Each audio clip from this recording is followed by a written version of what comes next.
Namaste guys, ChristianRLong, Life Enhancement Consulting, giving you a big and beautiful shout out on this Thursday afternoon here in Denver, Colorado. We're doing our stream a little bit earlier than usual because I want to do some meditation and healing practices later on this evening. And I didn't want to interrupt the flow, if you will. So I thought, hey, let's jump on. We'll do a quick stream. Whoever's is on. Whether this actually might benefit people that are in the later time zones that in the past aren't able to catch the live streams that we do in the evening. So win-win-win, right? So I want to jump on and talk about the topic of, do we choose our spiritual teacher or does our spiritual teacher choose us? That's an interesting concept to think about, right? Prashant, Namaste. Because what do each and every one of us have as a being of divine light, divine love, and divine power or will? What do each and every one of us have? We have free will. So the answer is obvious. The teacher chooses us as a disciple, as a student, and we choose to be with that teacher. So it's both, right? It's both. So there's a quote, it's actually not a quote, it's a story from one of the senior pranic healing masters many, many years ago. I think this quote actually came out even before I was in pranic healing in March of 2004, and it's one of the most profound quotes, Cody, Namaste, profound quotes or stories that I've ever, Adriana, Namaste, ever read in my life. And for those of you who've been following this stream on Facebook, on this page for the past couple of years, you may have seen me post it once or twice. And it's basically the story of, when you leave, do you leave? It's a senior disciple asking Master Choa, well, when you leave the physical body, what do we do as students? What do we do as disciples? You're not here to guide us anymore. You're not here to lead us, right? The powerful leader, right? So what do we do? And so Master Choa was asking this disciple, are you asking me, when I leave the physical body, do I leave you? And it's beautiful. It is I've read a lot, I've studied a lot, and in 30 plus years of filling my brain with information, it's one of my favorite stories of all time. So Prashant says, how about the quote, when the time is right, the right teacher will come to our life? Paraphrasing, yes. So how will come in based on that quote? Okay, so excellent question. So Prashant is asking the question, when the student is ready, the teacher will appear, right? Many of us have heard that aphorism over the course of our lives, right? When the student is ready, the teacher will appear. Yes, but a more accurate way of saying that is, when the student is ready, the right teacher will appear. What does that mean? So if you're in the first grade and you're taking all your little exams, your tests in the first grade to prepare you for the second grade, would you have a college professor in economics teaching you in the first grade? No, it wouldn't be an appropriate teacher for your level of development to prepare you. Now, could that professor in economy help the first grader prepare for the second grade? Absolutely. But would that be a good use of time, money, resources, and energy of that college professor in economics to be working with a first grader? No. So what do we have? We have a first grade teacher. Now that doesn't mean that first grade teacher isn't developed, isn't capable of teaching that first grader to many grades beyond the first grade, but you get, Ted, Namaste, good to have you on as always. You get the teacher at your level of development, at your level of understanding, right? But here's the interesting thing. We do not have one teacher in our lives. Just like in the school system, we have our main homeroom teacher, and then we have different teachers for different subjects, and then we have a principal or superintendent that watches over the entire school. Kara, Namaste. that has, we have a teacher or principal or superintendent that watches over the school of the entire academic experience of that student to make sure that they're passing grade 1, grade 2, grade 3, grade 4, grade 5 to prepare for what? To go on to high school. Then to prepare for what? To go on to college. Then to prepare for what? To go on to higher levels of learning, right? So that's exactly what happens in the spiritual world. We have spiritual schools. We have spiritual teachers. We have spiritual guides. But you have one main teacher that follows you from lifetime to lifetime to lifetime to lifetime to lifetime. That is known as your Sat Guru, or your permanent spiritual teacher. This is the teacher that has chosen to be a guide for your soul's growth and development. Now, Holly, I'm a mistake. Now, many of us have not consciously chosen that guide or consciously chosen that teacher. And here's the other interesting thing. Some of us have inner teachers that when we go to sleep, we have an awareness of being taught by somebody, and then we wake up and we kind of go about our day with those new lessons and experiences. Interesting, right? Some of us have physical teachers who sit and talk with us, educate us, guide us, mentor us to go to the next level of our spiritual growth and development. Now, does that mean that that teacher is your Sat Guru? Maybe, maybe not.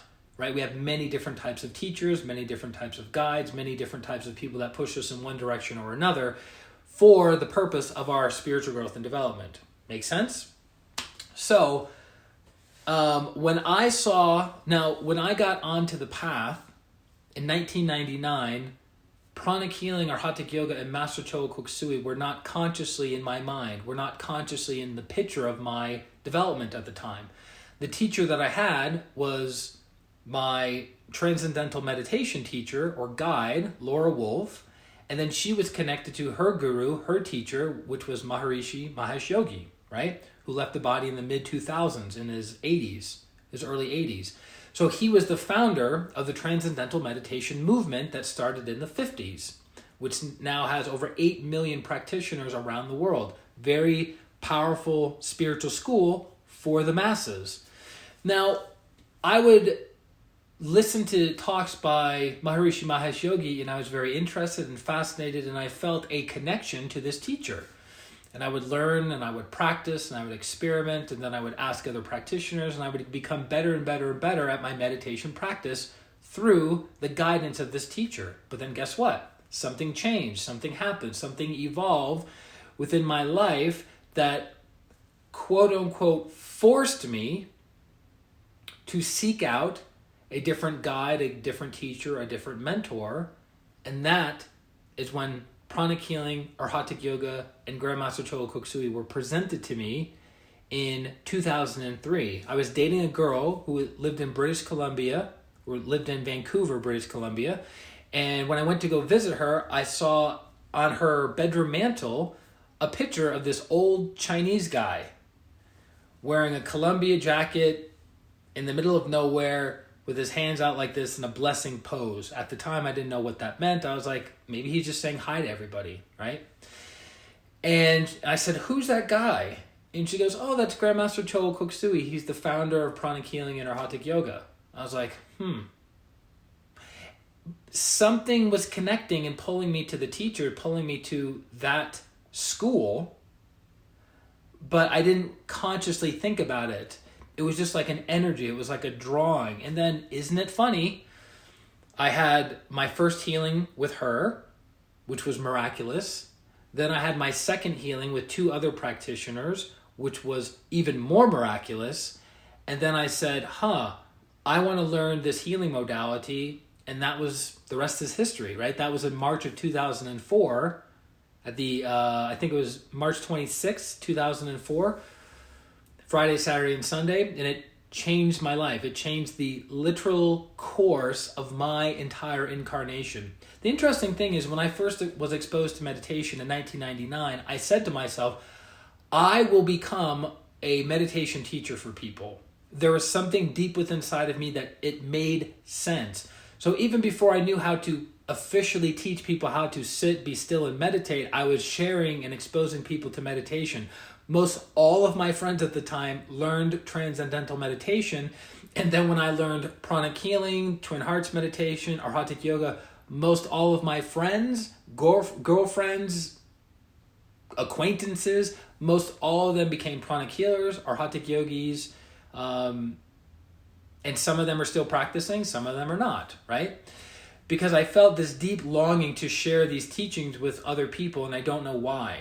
It came so naturally to me, like a fish to water. I didn't have to think about it. I didn't have any anxiousness or any fear. I remember like the first time I learned the Twin Hearts meditation, this would have been October of 2003, by March, by March of 2004, after I'd taken the class, I was already organizing classes to share this meditation practice with, right? Supernatural for me. There was no resistance, right? Over my years, my 15 years of being a pranic healing practitioner, I've seen many, many people struggle with leading a meditation, organizing meditation, talking in front of people about a meditation practice. I never had any of those things. Zero. So I had to put myself in the place of another person, be like, okay, what is this person thinking? What is this person feeling? What are the things that are stopping and preventing them from moving this thing forward? Because deep inside of them, they want to share happiness. They want to share bliss. They want to share spirituality with other people, but they have these fears and anxieties and blockages preventing them from doing that. So I would always have to put myself in the position of doing it. And the interesting thing is, you become who you hang around, right? So people that I initially met that had these fears of speaking in public, or this anxiousness of talking and sharing spirituality with other people, or energy healing with other people, we would spend some time together, and then after a week or two, they're like, I can totally do this. Their fear of communicating and speaking in public was minimized. An example is my son recently came out to visit me. In general, my son is a quiet person. He likes to perform on stage, but like any stage performer, when he's not on stage, he's kind of reserved and quiet and keeps to himself, right? But after 5 days of spending with his father, who is usually coachy, healy, communicative, always engaging, he was what? Starting to be engaging, asking questions, telling me stories, opening up, which is beautiful. I love to see that. That's half of my DNA, right? That's my son. So we have certain guides and certain teachers that come into our lives to teach us certain lessons, right? So Grandmaster Choa Kok Sui, when I saw him physically for the first time in July of 2004 at the Crown Plaza Hotel in Secaucus, New Jersey, as soon as I saw Master Choa physically, I was like, there he is. That's my teacher. That's my teacher. And over the years, my devotion, my respect, my appreciation for who and what Grandmaster Choa Kok Sui is has continued to grow and evolve and expand over the years. Initially, I was like, I have a connection to this being, to this person, to this energy, but I don't quite consciously know all of it. Why? Because I have previous energies with the teacher, previous incarnations with the teacher. So while it wasn't registering in my conscious mind, energetically, and my heart was being drawn towards this teacher, right? Now, the interesting thing is, when the student is ready, right? When the student is ready, the right teacher will appear. So at that time in my spiritual development, I was ready to meet Maharishi Mahesh Yogi and be exposed to his school, to his meditation practice, which tremendously benefited my life. And I'm very grateful to Maharishi, super grateful, because it laid the foundation for me to be prepared for meeting Grandmaster Choa Kok Sui. And during the same time of me learning the transcendental meditation technique, I also learned Reiki. Reiki level 1, Reiki level 2. What's Reiki? An energy healing modality, right? It's not as comprehensive as pranic healing, but guess what it did? It set the foundation.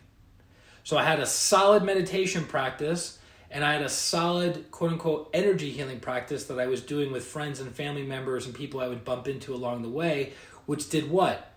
Came together, and then when I saw pranic healing, I was like, aha, this is a more comprehensive system that allows me to deepen my meditation experiences and gives me more tools, techniques, and a proven methodology of alleviating suffering of other people through energy healing.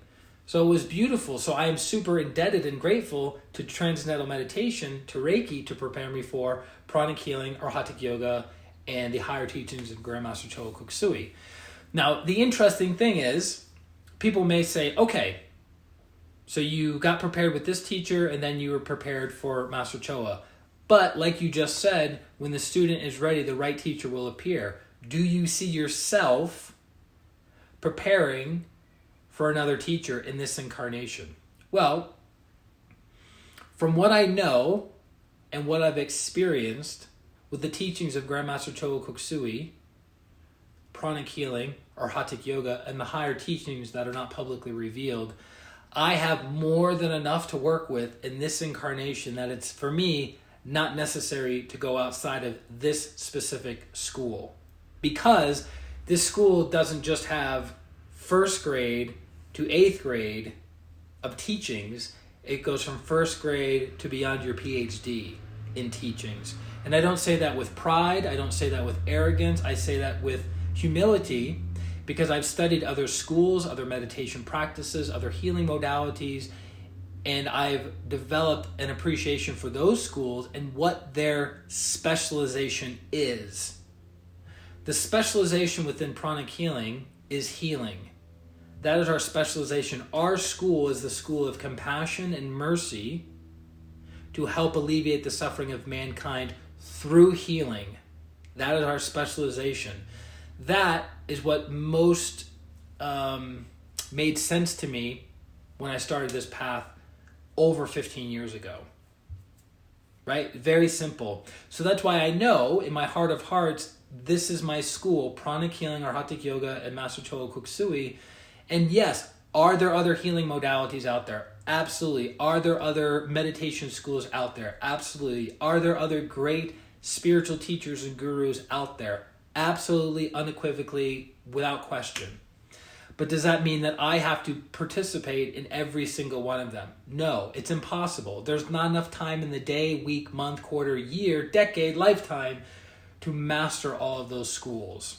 So I've chosen to stay within pranic healing or Hatha Yoga to become masterful of this system, of this school, of its teachings, in order to alleviate the suffering of mankind. I'm not a church hopper, not my thing. I'm not a meditation hopper, an energy healer hopper. It's not part of my personality. I did TM religiously for almost 5 years, and then there came a ceiling that my questions weren't being answered, and I wasn't moving that part of my life forward, and I got frustrated, and every avenue that I took to get answers closed. Close here, close there, close there. So what's the old saying? When God closes one door, he opens up a window. That window, for me, was meeting the girl that was on the TM Cities course in Fairfield, Iowa. That was the window that opened up for me to be exposed to pranic healing or Hatha Yoga and Master Choa. So, does that make sense? But before we go, I wanted to quickly read about 2 pages from this book. This is one of my favorite books of all time. It's called The Origins of Modern Pranic Healing and Hatha Yoga. It is like the spiritual autobiography of Grandmaster Choa Kok Sui, who he was, where he came from, how he developed the different classes within pranic healing or Hatha Yoga, and what is the big picture? What is the purpose of all of this that he basically dedicated and sacrificed 30 years of his life to, right? So I want to read, connecting it to tonight's stream, using discernment in choosing a spiritual teacher. Super important. Using discernment. And by the way, discernment means to judge something correctly. Keyword being correctly. In this modern world where information is so accessible through books and through the internet, almost anyone with doubtful qualification can become suddenly a guru, right? Sales guru, business guru, marketing guru, spiritual guru, food guru, all kinds of gurus. But how do we know they're a true guru? How do we know they're a true teacher? This is what is happening in the so-called New Age movement. Someone is channeling or receiving inner transmission from the Holy Masters, from the Green Tara, or who knows from what other sources. The Sat Guru, like the disciples and like the masses, is still in the process of evolving and is not perfect. Meaning, the Sat Guru, the spiritual teacher or the permanent spiritual teacher of a certain school. So Grandmaster Choa Kok Sui is the Sat Guru of Arhatic Yoga. Doesn't mean he's perfect. He still makes mistakes, right? So we have to have an accurate perception of our spiritual teachers. They're not perfect. They're not God incarnate, right? But they're a high aspect of God incarnate. He, like the rest of the people, is still working out certain weaknesses, which could be pride, it could be anger, it could be fear, it could be inaccurate perception, it could be dishonesty, it could be all kinds of weaknesses. Obviously, our expectation is the spiritual teacher has far less weaknesses than us as the disciples, and even less comparatively to the ordinary person. One does not have to become perfect to be a guru or a Sat Guru. One just has to reach a certain level of development. The disciple must practice discernment, right? One method of discerning is by scanning. So scanning is a skill, a what? A skill that we develop within pranic healing. It's the ability to feel subtle energy. Everything in the universe has energy connected to it. So if you know how to feel energy, you know how to validate or invalidate certain things, right? So the center of our hand is the palm chakra, which allows us to feel these subtle energies. So, using discernment and choosing a spiritual teacher. Scanning. Number 1, form the intention to scan the teacher. So you imagine your teacher in front of you or a teacher in front of you. Number 2, scan the spiritual energy radiating from the teacher. If you're looking to be mentored by a spiritual teacher, wouldn't you want that spiritual teacher to have spiritual energy? Yes? Meaning if you scan yourself and you have more spiritual energy radiating from you than this person teaching you, maybe not a good school. Maybe not the right teacher for you. Number 3, scan if there is sufficient spiritual energy. Aha! So you can scan, wow, the person has good spiritual energy. Scan sufficient. Is that enough spiritual energy for you to seek out that person for teachings? Number 4, scan the size of the spiritual cord of the teacher. We talk about this in pranic healing. You have a spiritual cord or spiritual pipeline that connects you to your higher self, to your spiritual teacher, to the great ones, and ultimately to God.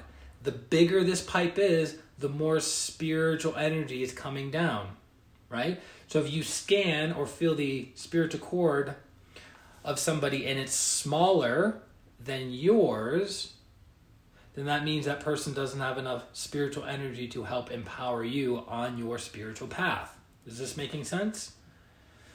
Number 5, scan the size of the crown chakra of the teacher. What is the crown chakra? The crown chakra is the entry point of spiritual energy. So, just like the spiritual cord, crown chakra, the bigger the crown chakra, the more spiritual energy that this teacher has to convey to you.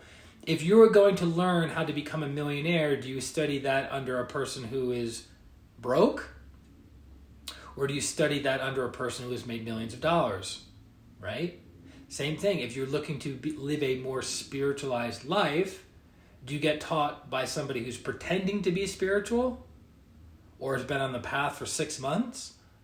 Or do you train under somebody who is spiritual, has a big crown, has a big spiritual cord, and has been doing this work with tens of thousands of people all over the world for decades, right? It's kind of a no-brainer. Number 6, scan for pride. This is actually a very interesting one. So the more negative pride a person has, the less spiritual energy is going into them, and then the energy that is coming out of them is less refined and less pure. It's like a filter. So if you remove the filter of negative pride, beautiful, clean, wholesome, unadulterated spiritual energy can radiate from that person and impact you, and you can absorb those clean energies. But if the spiritual teacher is clouded with lots of negative pride, low self-esteem, low self-image, the spiritual energy passing through them, out of them to you, becomes tainted and filtered with those lower vibrational energies. Does that make sense? So scanning for pride. Number 7, scan for self-delusion. Right? Wouldn't it make sense that if you were seeking truth, you would want to be taught by somebody who embodies truth, right? Versus somebody who is living a lie. Does that make sense? So if you want to know truth and experience truth, you have to be taught by somebody who embodies truth, who radiates truth, versus somebody who is practicing self-delusion. Does this make sense? Number 8, scan for anger and hatred. So scanning for anger and hatred in the energy body of that spiritual teacher, because just like we talked about the filter of negative pride, just like we talked about the filter of self-delusion, just like we talk about anger and hatred, if the spiritual teacher has anger and hatred within their system deeply, the energy that they radiate out towards the students will be tainted with that similar energy, right? So you'll notice that if the spiritual teacher starts making other students very, very angry, then that spiritual teacher has a lot of anger within them. Does that make sense? And then lastly, scan for malicious intention.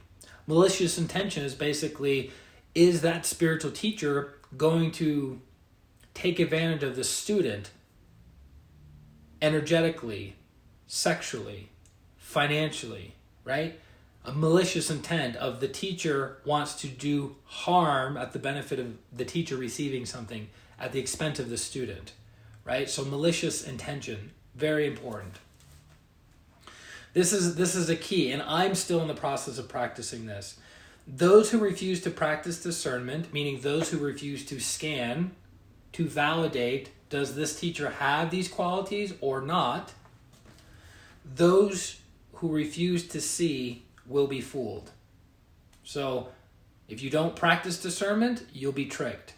If you're like, he's a good teacher, I guess he's a good teacher, whatever, I'm just going to follow him. I'm just going to study under him. Well, then guess what? Then you're going to be deceived, fooled, tricked in some way, shape, or form. Life is governed by the law of life is governed by the law of change.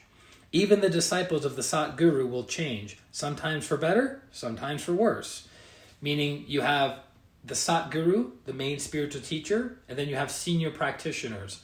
Some of those senior practitioners continue to evolve and become better people and get closer and closer and closer to the teacher energetically.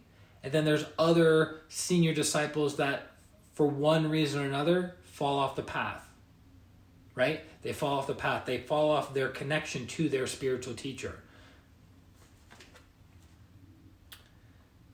Some may fall and degenerate. Always check and recheck, meaning always scan and rescan. Do not just base your perception on reputation, for everything is subject to change.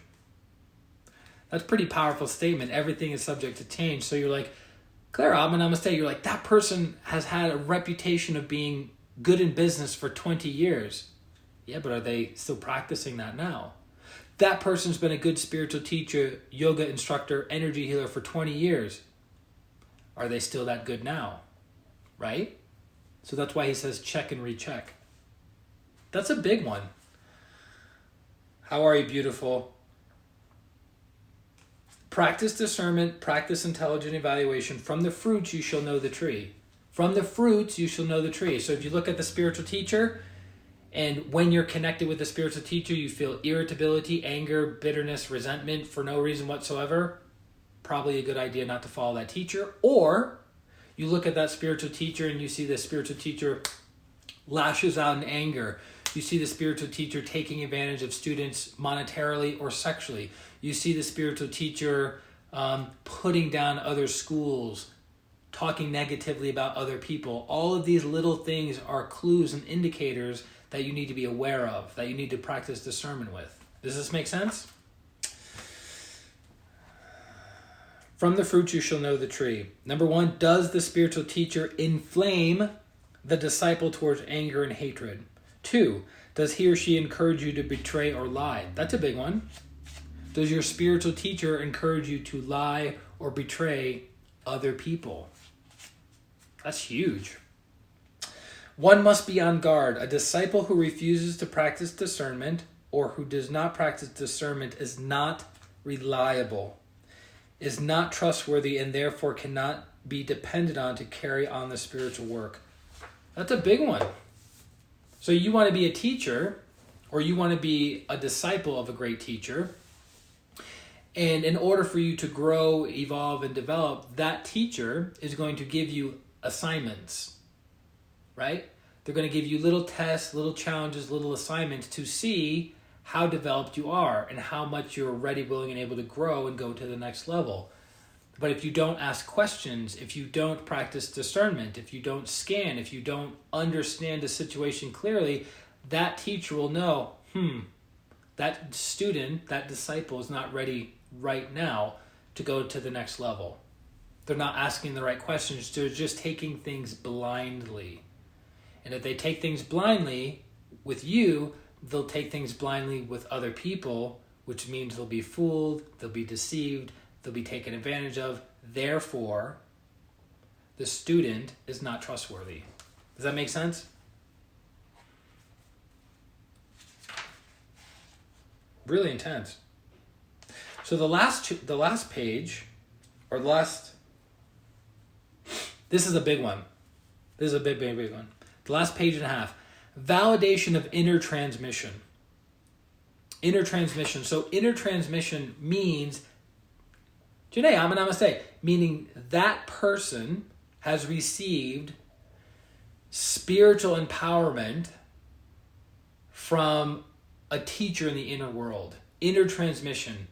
Inner empowerment, right? But how do you validate that? So this is part of the main topic for tonight. Validation of inner transmission. This is big. This is so big. It's so big. So big. Receiving inner transmission is not that easy. The reader must understand energy of like quality attracts like quality. A person of less spiritual development with a lot of character flaws will attract doubtful beings or pranksters in the inner world. Meaning, if your system, your mental body is clean, if your emotional body is clean, if your etheric and physical bodies are clean, the quality of energy that you will attract in the inner world will also be clean. Make sense? Like energy attracts like energy. But if you have a lot of fear, doubt, anger, dishonesty, greed, selfishness, lust for power, lust for sex, these little character flaws or major character flaws, if you have them within your system, what are you going to receive? Like energy. If you have a lot of doubt, you'll attract a lot of doubt energy in your life. If you have a lot of fear, you'll attract a lot of fear energy in your life. If you have a lot of anger, you'll attract a lot of anger energy in your life. So he's talking about the cleaner, more purified the soul, the incarnated soul of the person is, the better energies they'll attract. This is fascinating. It really is fascinating. By the time these pranksters are finished with the person, his or her life is in chaos, resulting in multitudes of problems. The people who receive so-called inner transmissions in the West are called mediums. Some do channeling. You guys have heard this, right? Channels, psychics, mediums. So if this person is not of high purification, high character development, and they willingly open themselves up to influences from the inner world, then they are going to be subject to these pranksters. They're like little beings in the inner world that deceive us and joke with us and cause chaos and havoc, not only in our lives, but in the lives of other people. So if you're meeting with a psychic or a channel or a medium or a clairvoyant who has been influenced by these pranksters, the advice, the counsel that they give you is going to be tainted with those energies. So that's why you have to practice discernment. You have to scan or feel the energy that we talked about earlier, and you have to understand the level of development of the person giving you the information and their track record, right? So when MCKS, Master Choa Kok Sui, was young, he was very cautious about the teachings derived from inner transmission. He tried to validate them by using the following methods. So this is a way, if you're looking to work with a psychic, a medium, a clairvoyant, an energy healer, a coach, an advisor, this is a protocol that you can follow. Number one, by trying to clarify and understand the teachings using mental intelligence and intuitive intelligence. Not every person has the mental capacity to understand what is being internally transmitted. As a matter of fact, very few people have the capacity to understand the higher teachings even when they are orally transmitted. What does that mean? Meaning you have to use your mental faculty and your intuitive faculty to understand what you've been exposed to in the inner world. And he's saying even if you have a spiritual teacher sitting in front of you orally communicating to you or writing the teachings down in a book, it can still take somebody a long time to understand those teachings. How much more difficult would it be to understand those teachings in the inner world? Like, you've had a dream before, right? You fall asleep, you have this amazing dream, all these things are happening, and then you wake up and 5 minutes later, you're like, what was the dream about? What were we talking about? What was I experiencing? Where did I go? Who was I with? That's an example of inner transmission. Meaning the mental faculty and the intuitive faculties are not developed enough to extrapolate the information correctly. Make sense? So far, so good? Number two, by dissecting or analyzing the teachings and correlating them with what he had learned before. So you receive inner transmissions in a meditation, in a dream, through maybe a clairvoyant, a psychic, a medium, a healer. You have to look at it from your life experience and go, okay, does this make sense? Comparatively, does this make sense to what I've had happen before in my life? Is it logical? Does it follow a series of events? Does it make sense? Right? Does it make sense?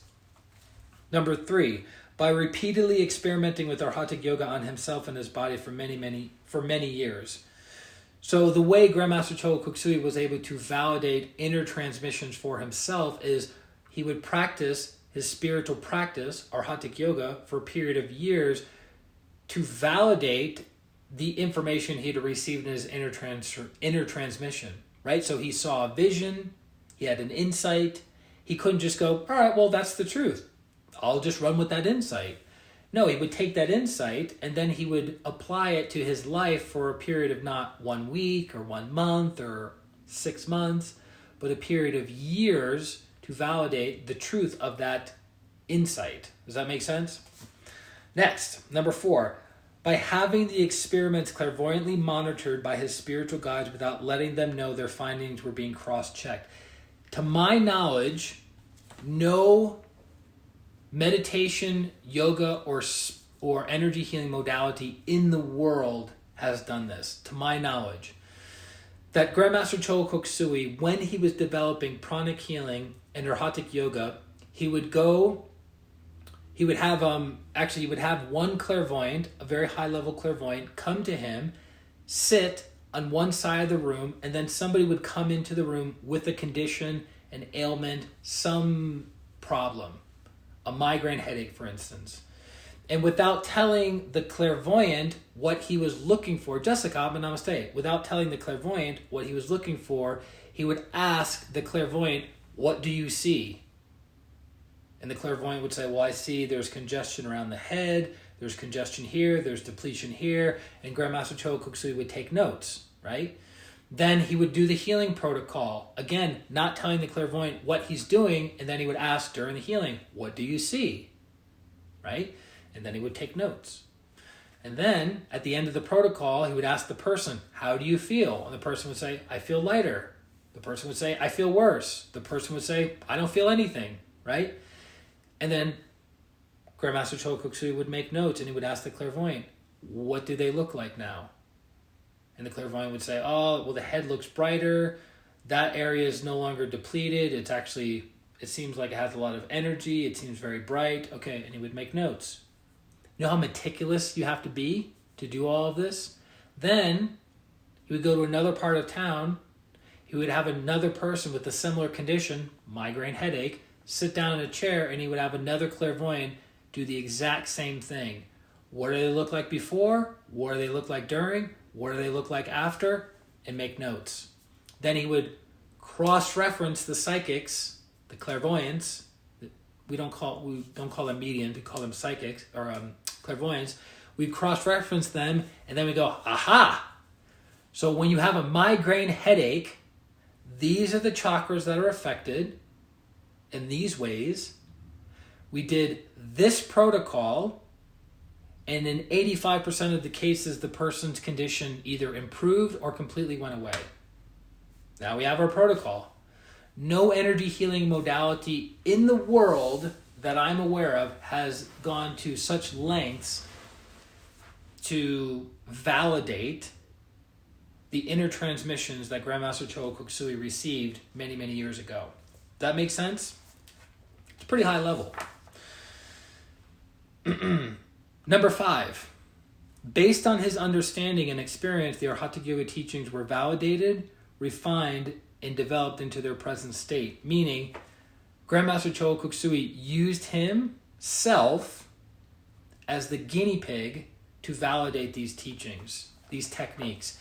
So if you look at the picture, you can probably zoom in. If you can't, I'm sure you can see it well enough. If you look at the picture on the wall, we ask the question, how old do you think Grandmaster Choa Kok Sui is in this picture? And most people say late 50s, early 60s. Late 50s, early 60s. In actuality, he's 36 years old in this picture. 36 years old in this picture. Why? Because he used himself as the guinea pig to experiment the techniques of Arhatic Yoga, the lower levels and higher levels, so they could be safe and refined for a new practitioner starting from square one. That's sacrificial love. Very, very powerful. Number 6. Teshada Namaste. Number 6. Arhatic Yoga has been revalidated through the countless spiritual experiences and the following positive effects of the Arhatic Yoga practitioners. Meaning, it's all well and good for the spiritual teacher, for the founder of a course to be spiritually evolved and experiencing tremendous bliss and healing abilities and clairvoyant faculties and all of these wonderful things, right? But what about the students who practice Arhatic Yoga? What's happening to them? So, we've been able to validate a much bigger spiritual cord, a much bigger crown chakra and other chakras, a much bigger aura, and a refinement of their character. Those seem all pretty positive benefits to me of being an Arhatic Yoga practitioner. Number 7, this inner transformation has manifested in the transformation of their lives in the terms of career, success, money, and family relationships. So wouldn't it make sense that if you're developing a healing system and a yoga system to improve the quality of the lives of the practitioners, wouldn't you want to see the quality of their lives improve? And so that's what Master Choa Kok Sui did and validated over the course of his life and his research. He goes, when people practice the pranic healing protocols, when they practice the Arhatic yoga practices and meditations and purifications and etc., their lives improve. Makes sense.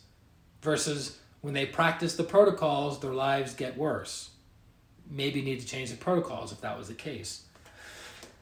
Lastly, the process of validation and revalidation took more than 20 years and continues even up to now. Even to the day of Grandmaster Choa Kok Sui leaving his physical body on March 19th, 2007, he was still validating the teachings and practices and protocols of pranic healing and Arhatic yoga. Validation of inner transmission is not done in just days. It takes many years. Well, there you go. Again, this is from the Origins of Modern Pranic Healing book, one of my favorite books of all time. Origins of Modern Pranic Healing and Arhatic yoga. See what he says? It takes years to validate. How many people have the intuitive intelligence, the mental intelligence, the love aspect, the patience, the tolerance, the understanding, the drive and willpower to follow something out like that for years? Right? What has our society taught us? Microwave. Everything has to be now. I want to be healed now. I want to be enlightened now. I want to be rich now. I want to find my soulmate now. I want this now, right? But because he was willing to dedicate 20 years to validate and revalidate the protocols and the caliber. Correct. Yeah. In the caliber. So it's like we're super, super blessed that you can take a weekend course, Saturday and Sunday. You can buy one book called Miracles Through Pranic Healing, and you can immediately start healing people and immediately start getting, in essence, miraculous results taking one class in one weekend. But to get the ordinary person to understand the book and to understand the theory and the practice took 20 plus years to develop that. That is where the genius is. That is where the significance and the power and the amazingness of it is. He didn't just one day go, I was sitting in meditation, I got a flash of light, here's everything. No, it was meditation, flash of light, now I have to dissect, unravel, unwind, clarify, understand, validate, experiment that flash of light. That's why it's amazing. So that is why I've dedicated 15 years of my life to pranic healing and Arhatic yoga and the teachings of Master Choa Kok Sui. Not because I don't practice discernment, not because I'm a follower by any stretch. In fact, if you look at my life growing up as a kid, as a teenager, right? If you look at namaste. If you look at my life as a teenager, I did anything but follow the normal path. I fought the system. I fought every system you could imagine. The family system, the school system, the political system, the legal system. I fought every system I could think of. So I'm definitely not the person that goes, oh, so there's a step-by-step recipe or step-by-step protocol to produce miraculous healing results. I just have to follow it? All right. If it produces a result, I'll continue to do it. So far, 15 years later, results have been produced. Miracles have been produced. Not just in my life, not just in the lives of my clients, but surprise, surprise, in the lives of other disciples, in the lives of their clients around the world. Oh, Claire, you know how old I am. I thought you knew how old I was back in the day. So this coming June 3rd, I'm expecting a cute bunny from at least one of you as my birthday present. So June 3rd, my body will be 40 years old. Luckily, I still get the, wow, you look like you're 25. I have more energy and more vitality and more joy and youthfulness and optimism now, entering my 40th year, than I did when I was 22 years old. It's amazing. Why is that? The gentleman on the wall. All credit to my teacher. He gave me the tools the teachings, the blessings, the understandings in order to transform my life. Because prior to that, oh, you're adorable. Clara, when am I going to go up to the ranch and see you guys? The almighty ranch that I see on Instagram. If you're not following Clara on Instagram, follow Clara on Instagram. She is all over the place. 2 or 3 posts a day minimum. Always good quality. You want to talk about a true yogi? Right there. I like that. Okay. ASAP. Mental note. Put it here. The Om Ranch. Right. Check it out, guys. Om Ranch. So she's a true yogi or yogini. Her and I met 2.5 years ago. Loved her ever since. She's an amazing human being with a tremendous amount of good qualities that is looking to transform the world in her methodology and practices of Ayurveda and other schools that she studied. But hardcore. She didn't just say, you know what, I want to try this Ayurveda thing. I'm going to give it 6 months and see what happens. I've never met somebody more diligent with their routine than her. So good job, girl. Proud of you. And that's it, guys. So that being said, if you're in need of healing, if you're in need of transformation, which let's remove the word need. If you have a very strong desire to transform your life, then I recommend hiring me for healing. You may have seen on Facebook or Instagram, but I'm doing a special for the next 3 months, January, February, and March, 2 healings a week, 1 coaching session, and lots of other things connected to that to literally transform your 2020 and the rest of your incarnation. Just like 2 healings transformed my life and altered the course of my entire life path 16 years ago, with 3 months of regular consistent healing and a little bit of coaching, we will absolutely unequivocally wholeheartedly transform your life. So if you have questions about that program, let me know. It's called Great Energy equals Great 2020. So just say, hey, I want to know more about that program. What do I need to do? And we can talk about it. A couple people have already taken advantage of that program this year, which is super awesome. They're already seeing the benefits of it, and we'll continue to do so. That is it, guys. So thank you very much for joining. Thank you for sharing your energy, your time, your blessings with the group. May the good karma come back to you and your family many, many times. If you got value out of tonight's stream, please share it on your Facebook page, personal, professional, share it on your Instagram, your LinkedIn. Doesn't matter. Get the word out. And that is it. So this is Christian Long, Life Enhancement Consultant, wishing you a beautiful day, a beautiful week, and a beautiful life. Atma, namaste. Bye-bye.